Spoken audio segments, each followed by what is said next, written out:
பாரதியார் பிறந்த தினம் இன்னைக்கு 143 வயசு இருக்கும். இப்ப இருந்திருந்தா அவரை பத்தி சில குறிப்புதான் சொல்றேன், கண்டிப்பா கேளுங்க. பாரதியார் உயிரோடு இருந்த போது அவரையும் அவரின் குடும்பத்தையும் வறுமையின் கோர பிடியில் உழலவிட்டு கண்டும் காணாது போல இருந்தது அவரை சுற்றி வாழ்ந்திருந்த சமூகம்.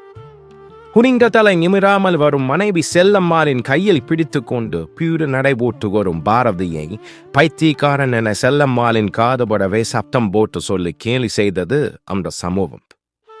பாரதியார் சாதம் சாப்பிடும் முறையே விசித்திரமாக இருக்கும். சாப்பிட உட்காரும் போது ஒரு மகாராஜா உட்காருவது போல் உட்காருவார். கட்டை விரல், நடுவிரல், மோதிர விரல் மட்டுமே பயன்படுத்துவார் சாப்பிடுவதற்கு. அவருக்கு பிடித்த உணவே சுட்ட அப்பளம் மட்டும்தான். வறுமையின் கோர பிடியினால் பாரத்தின் 10 நாட்கள் ஏதாவது காய்கறி இருக்கும், மற்ற நாட்களில் சுட்ட அப்பளம் மட்டும்தான். பாரதி பார்த்த சாரதி கோவில் யானையால் தாக்கப்பட்டு உடல் நலிவுற்று இறந்ததாக இக்கணம் வரை தவறாக சொல்லப்படுகிறது. அத்துயர நாளில் பாரதி யானைக்கு தேங்காய் பழம் எடுத்து சென்ற போது பலரும் தடுத்து எச்சரித்தார்கள். பாரதி நெருங்கிய போது யானை அமைதியாகவே இருந்தது.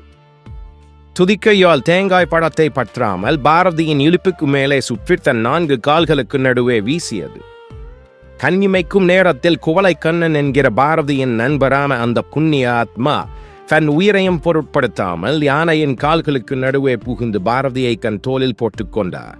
யானை நினைத்திருந்தால் தன் கால்களுக்கு நடுவே இருக்கும் இருவரையும் அக்கணமே நசுக்கி இருக்க முடியும். தான் பண்ணிய மாபெரும் தவறு அதற்கு உணர்ந்ததோ என்னவோ, அதற்கு பிறகு அதனிடத்தில் எந்த சலனமும் இல்லை. கீழே பாரதி விழுந்தபோது முண்டாசில் இருந்ததால் பின்புறம் அண்டை தப்பியது.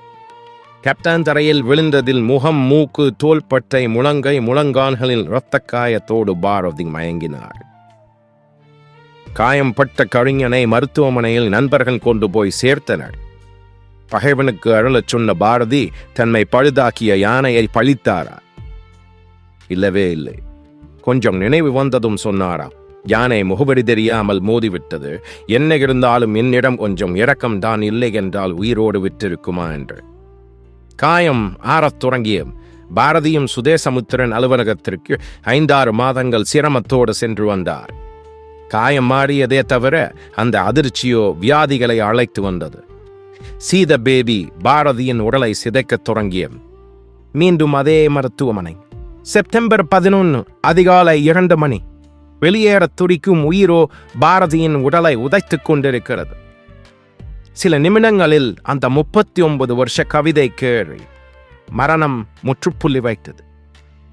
ஒரு யுக எரிமலை எப்படி ஆய்ந்ததோ, ஒரு ஞான கடல் எப்படித்தான் வற்றியவோ. நண்பர்களின் 5 தோள்களும் அந்த ஞான சூரியனின் சரளத்தை சுமந்து மயானம் நோக்கி நடந்த இறுதி ஊர்வலத்தின் எண்ணிக்கையோ 11. சுமரதவர்களையும் சேர்த்து அவர் உடலின் மொய்த்த ஈக்களின் எண்ணிக்கை கூட ஆட்கள் வரவில்லை. மகா கவிஞனுக்கு மரியாதை பார்த்தியோ, இது புலிகளை மதிக்காத புழுக்களின் வேசமன். தூக்கிச் சென்றவர்களோ தோளின் சுமையை இறக்கி வைத்தார்கள். ஆனால் துயரத்தின் சுமையை 1000 கவிதைகளை உச்சரித்த உதடுகளை, ஞான வெளிச்சம் வீசிய அந்த தீச்சன்ய விழிகளை, ரத்தம் பற்றினாலும் கற்பனை வற்றாத அந்த இதயத்தை தேடித் தின்றன தீயின் நாவலை.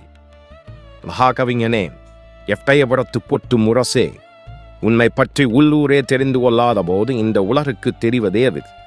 உன் எழுத்துக்களை வாழ்க்கைப்படுத்தினால் அன்றி உன் பெயரை உச்சரிக்க எமக்கு யோகிதைதான் ஏது. இந்த பதிவிலிருந்து நாம தெரிஞ்சுக்க வேண்டியது, எரிக்கப்படுகிற வரைக்கும் வாழ்வில் அப்படி வறுமைப்பட்டவரும், எரித்து முடிந்த பிறகு வாழ்வில் இப்படி பெருமைப்பட்டவரும் அவரை போல் இன்னொருவர் இல்லை. 39 வாழ்வு ஆயின் 300 ஆண்டு எழுத்து. மகாகவியோட பதிவை அவரோட வார்த்தையை வச்சே முடிக்கணும்னு நினைக்கிறேன். உயிர்களெல்லாம் தெய்வம் அன்றி பிறவொன்றும் இல்லை. ஊர்வனவும் பரப்பனவும் நேரே தெய்வம். பயிலும் உயிர் வகை மட்டுமின்றி இங்கு பார்க்கின்ற பொருளெல்லாம் தெய்வம் கண்டீர்.